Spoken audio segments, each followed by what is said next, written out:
ನಮಸ್ಕಾರ ಸ್ನೇಹಿತರೆ, ನಾನು ಸತೀಶ್. ನಮ್ಮ ಇವತ್ತಿನ ವಿಡಿಯೋದಲ್ಲಿ ನಿಮಗೆ JFSL ಅಥವಾ ಜಿಯೋ ಫೈನಾನ್ಷಿಯಲ್ ಸರ್ವಿಸಸ್ ಲಿಮಿಟೆಡ್ ಅಥವಾ ಜಿಯೋ ಫೈನಾನ್ಸ್ ಅಂತ ಏನು ಒಂದು ಸ್ಟಾಕ್ ಕರೀತಾರೆ.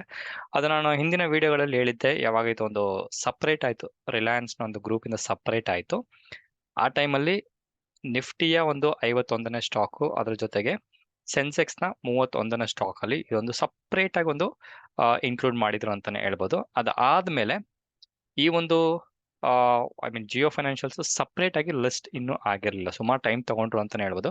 ಬಟ್ ಈಗ ಒಂದು ಬಿಗ್ ನ್ಯೂಸ್ ಬಂದಿದೆ ಅಂತಾನೆ ಹೇಳ್ಬೋದು. ಈ ಒಂದು ಸ್ಟಾಕು ಆಗಸ್ಟ್ 21ನೇ ತಾರೀಕು ಸಪ್ರೇಟ್ ಆಗಿ ಲಿಸ್ಟ್ ಆಗುವಂತ ಒಂದು ನ್ಯೂಸ್ ನ ಕೊಟ್ಟಿದ್ದಾರೆ, which is very very good news ಅಂತ ಹೇಳ್ಬೋದು.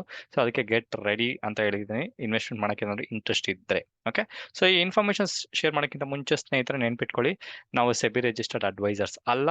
ನಾವು ಕೊಡುವಂತ ಇನ್ಫಾರ್ಮೇಶನ್ಸ್ ನಿಮ್ಮ ಒಂದು ಎಜುಕೇಶನ್ ಮತ್ತೆ ಲರ್ನಿಂಗ್ ಪರ್ಪಸ್ಗೆ ಮಾತ್ರ.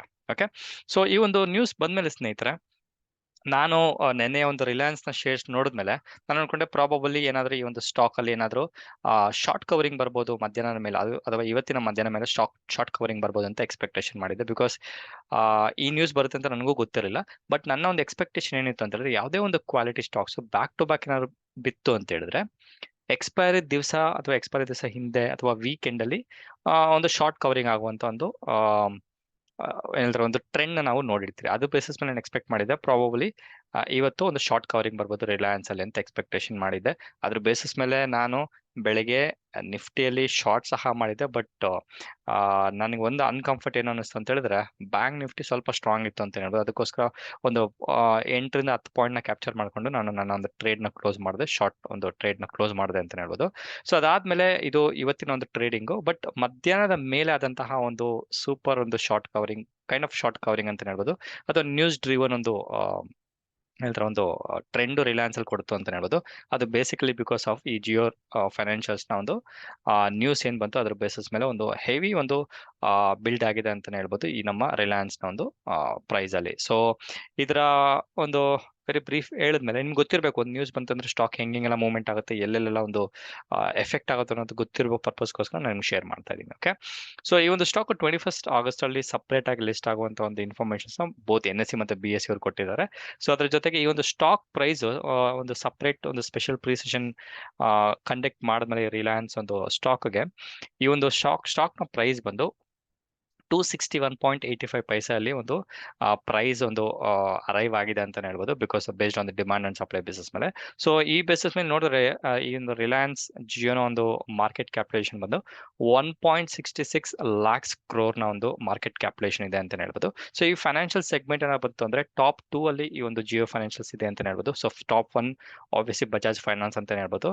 ಸೊ ಬಜಾಜ್ ಫೈನಾನ್ಸ್ ಅವ್ರದ್ದು ಹತ್ರ 4.5 ರಿಂದ 5 ಲಕ್ಷ ಕೋಟಿ ಒಂದು ಮಾರ್ಕೆಟ್ ಕ್ಯಾಪ್ ಇದೆ ಅಂತ ಹೇಳ್ಬೋದು. ಸೊ ಇವರು ಸೆಕೆಂಡ್ ಇರೋದ್ರಿಂದ ಸೊ ಎಲ್ಲ ಒಂದು ಫೈನಾನ್ಷಿಯಲ್ ಸೆಕ್ಟರ್ ಅಲ್ಲಿ ಇರುವಂತಹ ಕಂಪನಿಗಳಿಗೆ ಒಂದು ಹೀಟ್ ಕೊಟ್ಟಿದ್ದಾರೆ ಅಂತ ಹೇಳ್ಬೋದು ಈ ಜಿಯೋ ಫೈನಾನ್ಷಿಯಲ್ಸ್. ಬಿಕಾಸ್ ಸ್ಟ್ರಾಂಗ್ ಏನಾದ್ರು ಬಂತು ಅಂತ ಹೇಳಿದ್ರೆ, ಈಗಿನ ನೋಡಿದ್ರೆ ಬಜಾಜ್ ಫೈನಾನ್ಸ್ ಸಿಕ್ಕಾಪಟ್ಟೆ ಒಂದು ವಾಲಿಟಿಲಿಟಿ ಇಂದ ಡೌನ್ ಟ್ರೆಂಡ್ ಕಡೆ ಇದೆ ಅಂತಾನೆ ಹೇಳ್ಬೋದು.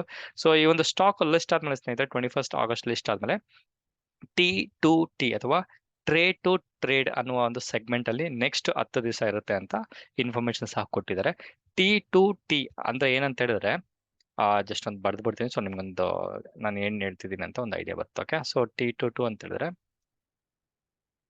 T2T ಅಥವಾ ಟ್ರೇಡ್ ಟು ಟ್ರೇಡ್ ಅಂತ. ಸೊ ಇದೇನ್ ಹೇಳುತ್ತೆ ಅಂತ ಹೇಳಿದ್ರೆ, ಈ ಒಂದು ಸೆಗ್ಮೆಂಟ್ ಅಲ್ಲಿ ಲಿಸ್ಟ್ ಆಗುವಂತ ಸ್ಟಾಕ್ ಏನಂತ ಹೇಳಿದ್ರೆ, ಯಾವುದೇ ಒಂದು ಸಮಯದಲ್ಲೂ ನಿಮ್ಗೆ ಇಂಟ್ರಾಡೇಗೆ ಟ್ರೇಡಿಂಗ್ ಮಾಡಕ್ಕೆ ಈ ಒಂದು ಸ್ಟಾಕ್ ಅಲ್ಲಿ ನಿಮ್ಗೆ ಅಲೋ ಇರೋದಿಲ್ಲ. ಕಂಪ್ಲೀಟ್ಲಿ ನಿಮಗೆ ಡೆಲಿವರಿ ಅಂದ್ರೆ ಮೋರ್ ದನ್ 1 ಡೇ ಇನ್ವೆಸ್ಟ್ಮೆಂಟ್ ಪರ್ಪಸ್ಗೋಸ್ಕರ, ಕ್ಯಾರಿ ಮಾಡೋ ಪರ್ಪಸ್ಗೋಸ್ಕರ ಈ ಒಂದು ಸೆಗ್ಮೆಂಟ್ ನ ಸಪ್ರೇಟ್ ಡಿಸೈಡ್ ಮಾಡಿದಾರೆ ಅಂತ ಹೇಳ್ಬೋದು. ಸೊ ಅದ್ರ ಬೇಸಿಸ್ ಮೇಲೆ ನೀವೇನಾದ್ರು ಇನ್ವೆಸ್ಟ್ಮೆಂಟ್ ಮಾಡಕ್ಕೆ ಏನಾದ್ರು ಪ್ಲಾನ್ ಇಟ್ಟಿದ್ದೀರಾ ಅಂತ ಹೇಳಿದ್ರೆ, ಈ ಒಂದು ಸ್ಟಾಕ್ ನ ಒಂದು ಇನ್ವೆಸ್ಟ್ಮೆಂಟ್ ಪರ್ಪಸ್ಗೆ ನೀವು ಮಂಡೇ ಪ್ಲಾನಿಂಗ್ ಮಾಡ್ಕೊಬೋದು. ಅದಕ್ಕೋಸ್ಕರ ಜಸ್ಟ್ ಇನ್ಫಾರ್ಮೇಶನ್ ಶೇರ್ ಮಾಡಿದ್ದೀನಿ. ಸೊ ನಾನು ಸಹ ಇನ್ವೆಸ್ಟ್ ಮಾಡಕ್ಕೆ ಪ್ಲಾನ್ ಮಾಡ್ತಾ ಇದ್ದೀನಿ. ನೋಡೋಣ, ಇನ್ನೊಂದು 2 ದಿವಸ ಟೈಮ್ ಇದೆ. ಸ್ವಲ್ಪ ಯೋಚನೆ ಮಾಡಿ, ಸ್ವಲ್ಪ ರಿಸರ್ಚ್ ಮಾಡ್ಕೊಂಡು ಡಿಸಿಷನ್ ಮಾಡ್ತಾ ಇದ್ದೀನಿ. ಸೊ ಈ ಒಂದು ಸ್ಟಾಕ್ ನ ಲಿಸ್ಟ್ ಆಯ್ತು ಅಂದ್ರೆ ಪ್ರಾಬಬ್ಲಿ ಮಂಡೇ ಸಹ ಸ್ವಲ್ಪ ಓಪನಿಂಗ್ ಆದ್ಮೇಲೆ ಪ್ರಾಬ್ಲಿ 300 ಕ್ರಾಸ್ ಆದ್ರೂ ಏನು ಆಶ್ಚರ್ಯ ಇಲ್ಲ ಅಂತ ಹೇಳ್ಬೋದು ಸ್ನೇಹಿತರೆ. ಸೊ ಇದು ಈ ಒಂದು ಜಿಯೋ ಫೈನಾನ್ಷಿಯಲ್ಸ್ ನ ಒಂದು ಇನ್ಫಾರ್ಮೇಶನ್ ಒಂದು ಕ್ವಿಕ್ ಆಗಿ ಒಂದು ಶೇರ್ ಮಾಡೋ ಪರ್ಪಸ್ಗೋಸ್ಕರ ಶೇರ್ ಮಾಡಿದ್ದೀನಿ. ಸೊ ವಿಡಿಯೋ ಇಷ್ಟ ಆಗಿತ್ತು ಅಂದ್ರೆ ಲೈಕ್ ಮಾಡಿ, ಜೊತೆಗೆ ನಿಮ್ಮ ಅನಿಸಿಕೆ ಅಭಿಪ್ರಾಯಗಳನ್ನ ಕಮೆಂಟ್ ಸೆಕ್ಷನ್ ಮುಖಾಂತರ ಹೇಳಿ ಅಂತ ಹೇಳ್ತಾ, ಮತ್ತೊಂದು ವಿಡಿಯೋದಲ್ಲಿ ಮೀಟ್ ಮಾಡೋಣ. ಅಲ್ಲಿವರೆಗೂ ನಾನು ಸತೀಶ್, ನಮಸ್ಕಾರ.